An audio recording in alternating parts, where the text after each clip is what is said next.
А громкое дело в Таджикистане набирает оборотов. Преступнику устроили с жертвой очную ставку. Что происходит? Подписывайтесь на обновление, будете в курсе всего самого интересного. Начальник следственного отдела ОМВД Худжанда Дилмурод Шадизада и местная жительница Шахло Давлатова, обвинившая его в вымогательстве, взятке и изнасиловании, встретились во время очной ставки в ходе расследования, которое ведет агентство по госфинконтролю и борьбе с коррупцией Таджикистана. Жительница Худжанда Шахло Давлатова утверждает, что подполковник Дилмурод Шадизада вымогал у нее взятки в размере 30 тысяч долларов, обещав взамен прекратить разбирательство по делу о незаконной валютной операции.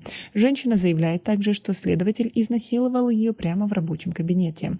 Шахло Давлатова в конце прошлого года судом Сагдийской области была приговорена к 4 годам лишения свободы за незаконные валютные операции.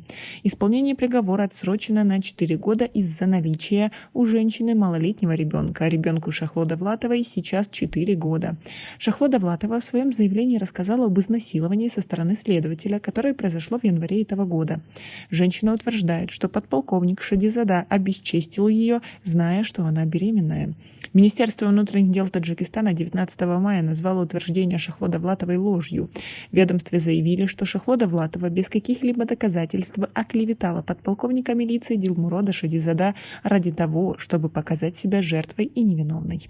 Несмотря на это, агентством по государственному финансовому контролю и борьбе с коррупцией Таджикистана начато расследование по фактам вымогательства сотрудника милиции взятки в размере 30 тысяч и изнасилований подследственной. Один из сотрудников антикоррупционного ведомства подтвердил, что следователи агентства 31 мая устроили 2 очные ставки Дилмуроду Шадизада с самой Шахло Давлатовой и ее братом, который утверждает, что передал деньги следователю.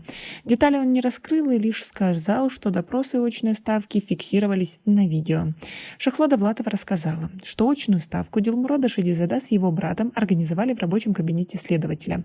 Брат спросил у него, взятку брали в этом кабинете, на что следователь заявил, что никакой взятки не брал. Когда брат попросил его клясться женой, что не брал 30 тысяч долларов, следователь опустил голову и промолчал, говорит Шахло Давлатова. Женщина говорит, что следователи антикоррупционного ведомства и ей устроили очную ставку с Шадизада. Я рассказала о родинках и шрамах на его теле, которые заметила во время изнасилования. По просьбе следователей он снял с себя одежду и все зафиксировали на видео. Я заявила следователям, что до изнасилования я говорила следователю о своей беременности, но он даже не стал слушать меня, рассказала она. Дилмурод Шадизада, начальник следственного отдела ОМВД по городу Худжанд, после допроса выучных ставок на звонки не отвечает. Ранее он отверг обвинение в вымогательстве взятки и изнасилования подследственной. Да, я вел дело Шахло Давлатовой. Что касается вымогательства взятки и изнасилования, то все это неправда. Если у нее имеются доказательства, пусть обращается в соответствующие структуры. Я готов ответить за свои поступки, заявил Шадизада в телефонном разговоре.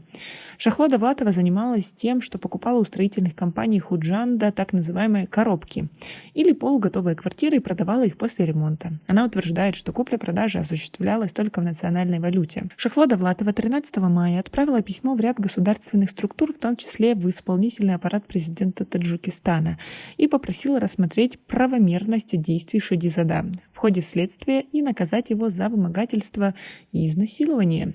СМИ последние годы писали о пытках и жестоком обращении в застенках того или иного ОМВД в Таджикистане.